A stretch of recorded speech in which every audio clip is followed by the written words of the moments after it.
Kita berdoa. Pagi hari ini kami bersyukur, berterima kasih untuk peluang anugerah yang Tuhan terus berikan kepada kami. Pimpinlah kami, urapilah kami, secara khusus ketika kami membaca firman-Mu dan berupaya untuk menguraikan firman-Mu. Tentu firman-Mu dapat kami mengerti secara baik kalau Roh Kudus bekerja di dalam hati dan pikiran kami masing-masing. Biarkanlah kami semua diurapi, diberkati oleh Tuhan secara khusus dalam mendengar firman-Mu. Dalam nama Tuhan kami Yesus Kristus, kami berdoa dan bersyukur kepada Bapa di Surga. Amin. Selamat pagi untuk kita semuanya. Hari ini saya membaca satu ayat saja. Tidak berarti bahwa ayat-ayat yang lain tidak penting, tetapi ini hanya untuk fokus renungan. Kita membaca dari Matius pasal 2 ayat 12.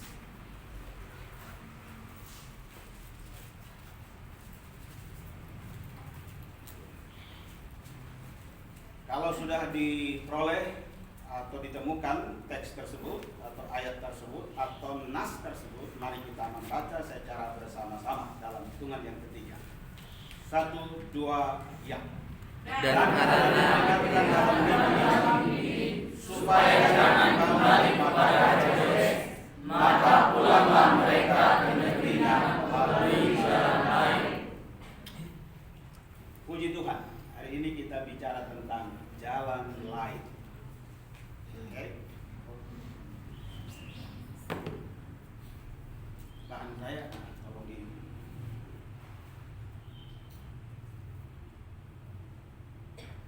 saya bikin dulu. Di tema.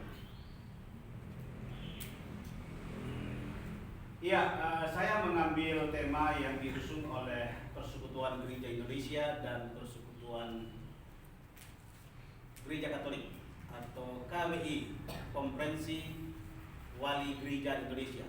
Jadi ada dua lembaga besar di Indonesia, lembaga gereja di Indonesia yang sepakat untuk sebuah tema yang menjadi renungan Natal di negara kita, yaitu pulanglah mereka ke negerinya melalui jalan lain. Nampaknya ada jalan lain.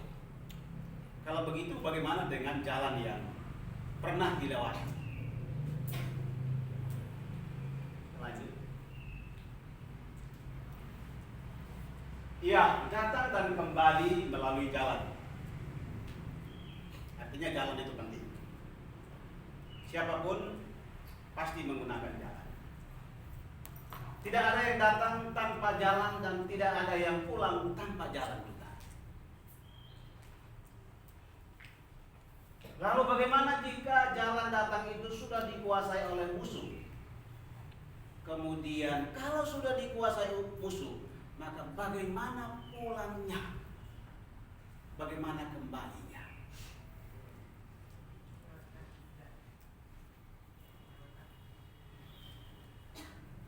Baiklah, pokok ini kita renungkan dalam pendekatan tokoh jamak.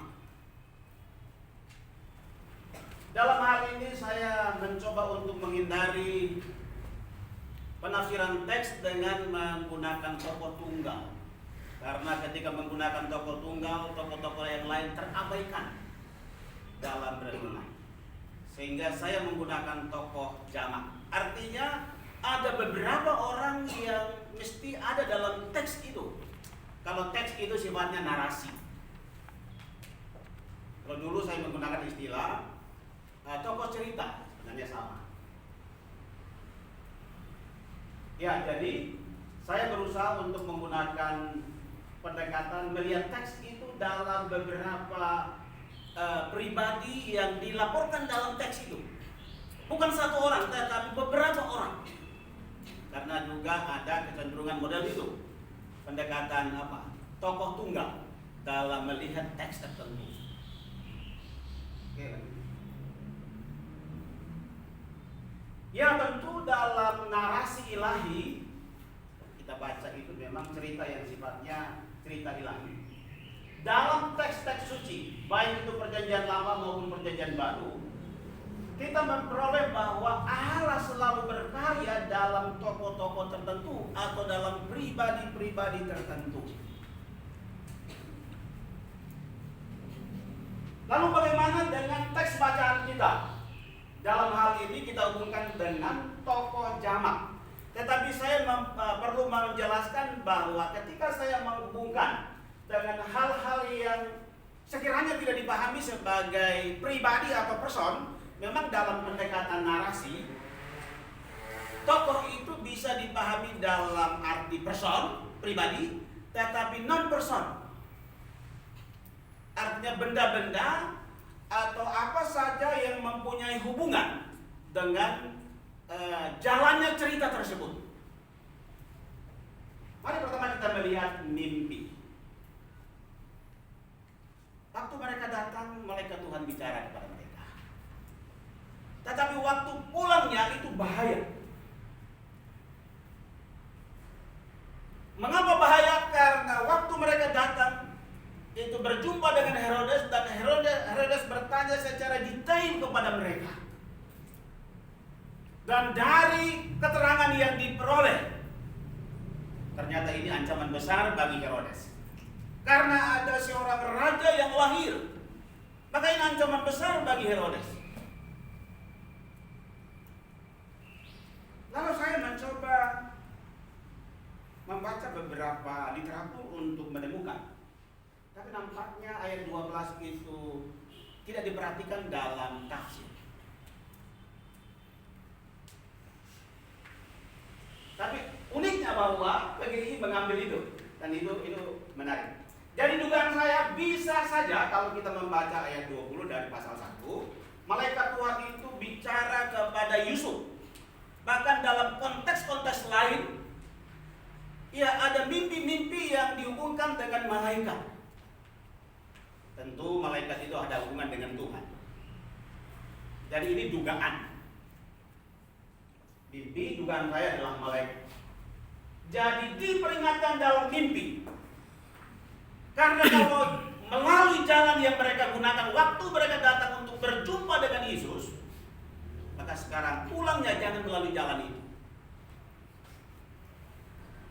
Mengapa? Karena Herodes sudah mengetahuinya, sehingga itu bahaya bagi orang-orang pintar dari Persia.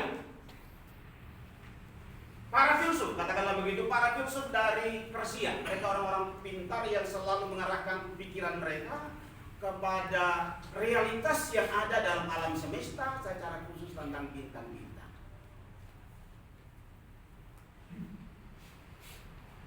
Mereka itu bukan orang sembarang, tetapi mereka adalah orang-orang yang kuat berpikir. Suatu saat kami lagi makan, lalu kami ketemu dengan misionari dari Singapura. Dan mohon maaf untuk kita semua. Saya melihat orang Indonesia kuat-kuat makan, tetapi jarang berpikir. Kecuali anak asrama karena Ya begitu. Waktu saya. Jadi waktu kami, saya menjadi Tapi staf. boleh ditanya juga ini kena-kena ini. Kayaknya kamu. Atau tak bervitamin gitu. Jadi waktu saya sudah menjadi staf, lalu kan biasa kalau hari Rabu itu hari spesial.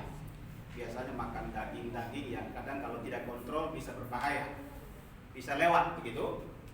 Jadi kadang ada yang mengambil daging itu kan numpuk jadinya. Jadi rupanya sang misionari itu lihat, jadi bilang, saya heran orang Indonesia ini kuat makan, tapi jarang berpikir. Pikir ada benarnya. Jongos, kayak jongos. Iya, jadi ada benarnya tetapi tidak juga, karena orang Indonesia juga pintar-pintar. Jadi mimpi. Jadi kalau ada waktu, saudara-saudara bisa mengecek mimpi. Mengapa pulangnya mereka itu diperingatkan dalam mimpi? Mimpi itu menjadi hal spesial ofisial yang ada dalam teks Perjanjian Lama maupun dalam Perjanjian Baru. Oke, kita lanjut. Ya, ini kisah tempo dulu sekitar tahun 94. Untuk kami pelayanan di Sumba, jadi di satu tempat di kampung kafir. Lalu kami melayani anak-anak.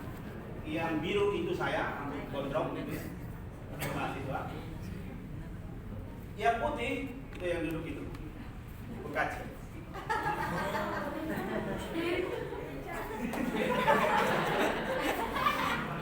Ada beliau pikul alang-alang tetapi saya tidak sempat. Itu sekolah minggu ya. Jadi memang kami bukan arahnya sekolah minggu, tetapi peluang yang terjadi pada waktu itu adalah banyak anak-anak. Jadi mereka bilang begini, kalau para penginjil memvonis kami bahwa orang-orang tua kami mati itu masuk neraka, tidak apa-apa, kami itu tetap dan orang tua kami di neraka. Kalau anak-anak kami bolehlah, karena aturan pemerintah boleh mereka mengikuti kegiatan gereja supaya mereka memperoleh surat-surat yang memungkinkan mereka bisa sekolah. Jadi ada macam-macam penginjilan, ada yang suka apa? Suka langsung menghakimi. Kalau Bapak tidak percaya hari ini mati kemana? Langsung bilang ke neraka. Sehingga ada juga yang bilang kamu baru sekolah 4 hari, datang sudah tahu tentang surga. 4 tahun mereka bilang 4 hari. Jadi hati-hati juga dengan model penginjilan. Ya, kembali ke sini. Memang saya sengaja menampilkan ini untuk sementara saya berkorelasi. Lanjut. Ya, ini kira-kira ya. Ini memang sederhana tetapi untuk mendatangkan bahan itu, waduh, capeknya bukan main. Kita pikul sendiri, orang-orang tua itu melihat kita kemudian ketawa. Kita lagi peringatan, mereka ketawa karena mereka anggap itu pekerjaan kami. Tapi tidak apa-apa, saya mau bilang. Yang ini kira-kira cikal bakal nanti munculnya gereja yang di dalamnya saya bernaung. Tetapi dimulai nanti oleh orang-orang Sumba. Lanjut. Lalu apa hubungannya? Saya kadang membayangkan ketika saya ada di sini. Waktu itu saya diminta oleh teman saya, Pak Wisal Pengumpulan. Sering kami jumpa begitu dalam kuliah. Lalu beliau bilang, "Oke, kamu ngajar di sini." Saya datang ketemu beliau di atas. Lalu yang kedua, karena kami bercakap-cakap di Semarang, saya pasti resign, keluar dari lembaga di mana saya kerja. Lalu beliau WA ke saya, "Kalau kamu jelas, maka kami ingin Anda terlibat di sekolah ini." Saya bilang jelas. Jelas, saya menyebutkan. Jadi, saya ada di sini, Tuhan melalui teman saya atau hambanya Pak Oli Saud mengajak bergabung di tempat ini. Awalnya saya bilang ini sekolah minggu, saya tidak terlalu tertarik begitu ya. Tapi ya, saya jalani saja. Lalu suatu saat dalam pertemuan, kemudian saya bilang sekolah ini kan ciri khasnya di IKSM itu, Institut Keguruan Sekolah Minggu. Lalu saya mengusulkan mata kuliah desain kurikulum sekolah minggu. Mengapa? Karena waktu saya kuliah, saya menulis sebuah topik tentang kurikulum dalam Alkitab dalam kurikulum. Sehingga saya ingin untuk apa? Menerapkan ilmu itu di dalam sekolah minggu. Walaupun saya tidak punya pengalaman besar dalam mengajar anak sekolah minggu. Tetapi sebagai apa? Ya sedikit pemikirlah di konteks. Lalu lanjut. Ya. Di tempat inilah saya mengusulkan mata kuliah. Kemudian di tempat inilah yang paling pojok sana itu ada meja di situ, kami diskusi, kami bincang-bincang tentang perubahan kurikulum, lalu mengusulkan tentang mata kuliah. Lalu di tempat itu kemudian waktu saya menguji mahasiswa ini, Ada yang tahu namanya? Sastra. Rupanya dia tertarik dengan percakapan kami di kelas tentang kurikulum sekolah minggu. Lalu dia membahas itu. Kalau waktu ujian saya bilang, kamu ini IKSM banget. Mengapa? Karena dia membahas tentang kurikulum.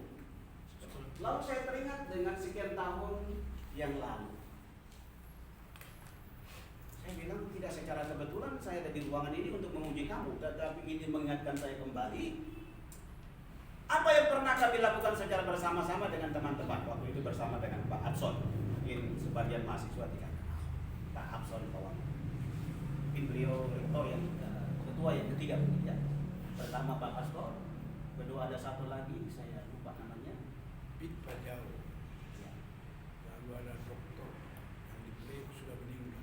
Saya ada Pak ya, beliau contoh. Dan ya.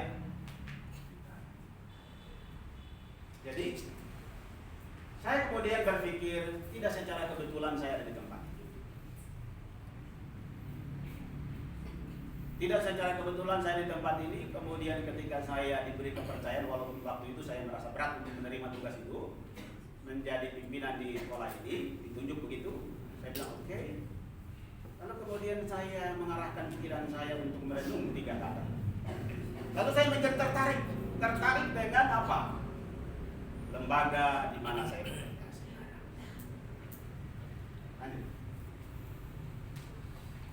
Tokoh yang kedua yang selalu ada dalam alam semesta ini, memang Tuhan bekerja. Ada mimpi yang Tuhan pakai untuk memberi jalan keluar kepada orang-orang Majus dari timur. Tetapi orang-orang Majus juga berjumpa dengan orang-orang jahat. Saya mencoba melihat dalam komentarnya William Berkeley. Dia bilang Herodes itu mewakili kelompok yang menyatakan kebencian serta keganasan terhadap Yesus. Yesus dianggap sebagai orang yang kelak bertumbuh besar dan akan mengancam urusan hidupnya. Kekuasaannya. Wah, ini kalau dia raja mengancam kekuasaan saya. Mengancam posisi saya. Pengaruhnya, kedudukannya. Oleh karena itu ada upaya untuk menghancurkan atau paling tidak membunuh Yesus. Maka pertama tadi ada jalan lain yang diberikan tetapi dinyatakan melalui mimpi. Maka mimpi menjadi satu paket ilahi dalam menolong orang-orang yang mencintai Tuhan, dalam menolong orang-orang Majus untuk apa mereka masih hidup, diperkenankan oleh Tuhan untuk hidup dan menyaksikan apa yang mereka jumpai di Bethlehem, dan waktu mereka kembali itu mereka bercerita. Jadi mimpi dipakai oleh Tuhan, tetapi juga ada hal yang harus dihadapi oleh orang-orang Majus adalah ada orang-orang yang bertindak sebagai musuh, ada orang-orang bertindak sebagai lawan, dan ini mengancam nyawa.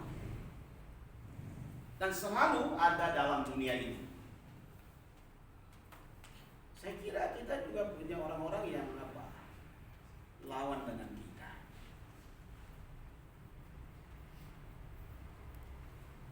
Kalau di tempat saya, kalau kami menyanyi keras itu bahaya.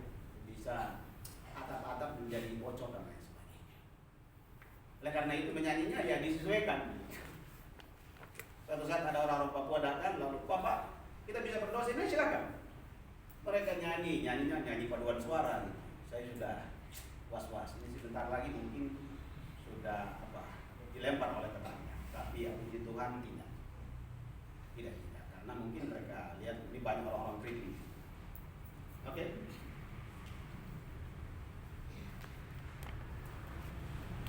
Ya, lalu jalan lain. Tadi itu mimpi. Jadi Tuhan bisa pakai mimpi, tapi jangan semua mimpi dihubungkan dengan pimpinan Tuhan. Karena ada macam-macam mimpi. Dan ada mimpi-mimpi yang tidak dapat kita hubungkan dengan bagaimana Tuhan menyatakan maksudnya, bagaimana Tuhan menyatakan kehendaknya. Saya juga punya cerita tentang mimpi itu. Kalau saya mimpi pakai sepeda, ya amplopnya kecil. Tapi pakai mobil, ya itu amplopnya gede. Kalau pakai pesawat lagi, ya itu lebih besar lagi. Itu apa? Mimpi saya biasanya begitu. Jadi biasanya kalau saya dapat rezeki itu selalu didahului dari mimpi. Jalan lain. Jadi jalan lain ini apa? Sifatnya dalam pendekatan narasi itu dia bersifat netral. Artinya jalan lain itu bisa dipakai oleh siapa saja. Kita lihat dulu. Dalam pendekatan narasi, tokoh cerita bisa berbentuk orang dan juga person. Dalam bacaan kita dinarasikan tentang jalan lain. Di sini kita belajar bahwa jalan itu masuk dalam cerita ilahi, atau saya namakan dengan narasi soteriologis. Tadi saya mencoba melihat dalam tafsir Alkitab. Jadi jalan lain itu atau jalan itu diartikan sebagai seperjalanan sabat.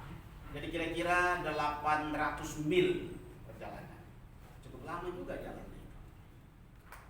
Kalau jalan kaki ya, bayangkan ini capek juga. Tapi mungkin ada fasilitas-fasilitas yang mereka pakai yang memang tidak dinarasikan oleh penulis cerita. Jadi ada jalan yang mereka pakai untuk datang berjumpa dengan Yesus. Tapi ketika ada kesulitan-kesulitan, maka Tuhan juga menyiapkan jalan lain.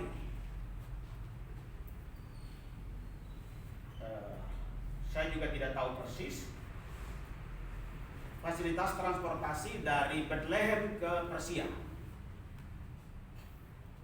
Tetapi ada jalan-jalan sutra yang bisa dipakai untuk orang-orang bisa mengadakan mobilisasi dari Persia ke Yerusalem dan sebaliknya dari Yerusalem ke Persia. Artinya bukan satu jalan tapi ada beberapa jalan mereka bisa pakai. Jadi dalam hal ini jalan itu sifatnya netral. Karena bisa dipakai oleh orang Majus dari timur, tetapi bisa juga dipakai suatu saat oleh Herodes.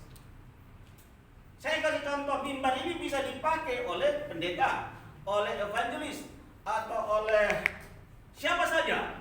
Tetapi mimbar ini juga bisa dipakai oleh orang yang tidak percaya untuk menyampaikan sesuatu. Artinya apa? Mimbar ini sifatnya netral. Dia tidak berpihak kemana-mana. Mimbar ini sifatnya netral. Jadi ada hal-hal yang sifatnya netral yang dapat dipakai oleh siapa saja.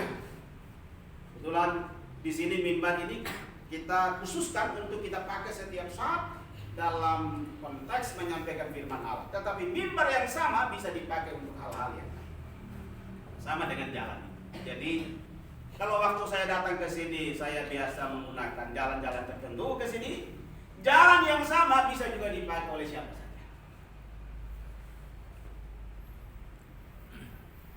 Jadi ada yang bersifat netral. Gitar juga bersifat netral.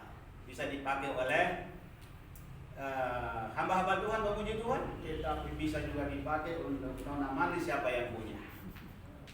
Nyanyi kan begitu. Atau sambil bermain itu minum air kata-kata, bisa juga begitu. Ya, air kata-kata itu mungkin kebanyakan tidak mengerti ya. Apa namanya? Alkohol begitu. Misalnya cap tikus, kalau kami di timur itu ada apa? Sopi. Dia setara dengan apa? Cap tikus. Dibakar itu nyala. Jadi kalau minum anggur begitu, kalau sedikit, itu mereka tidak. Jadi biasa dipakai yang asli. Nanti selesai itu kalau ada sisanya itu diminum begitu ya. Allah menyediakan jalan lain bagi orang-orang Majus agar mereka kembali dengan selamat ke negeri mereka. Allah menyertai orang-orang Majus dan memberikan jalan kedua atau jalan lain. Ketika jalan yang biasanya dilalui sudah tidak bisa dilewati atau tidak produktif lagi.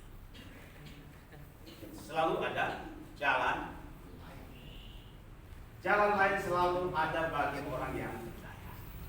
Jadi kalau ada kesulitan-kesulitan tertentu, ya yakin Tuhan menyediakan jalan lain. Jalan lain.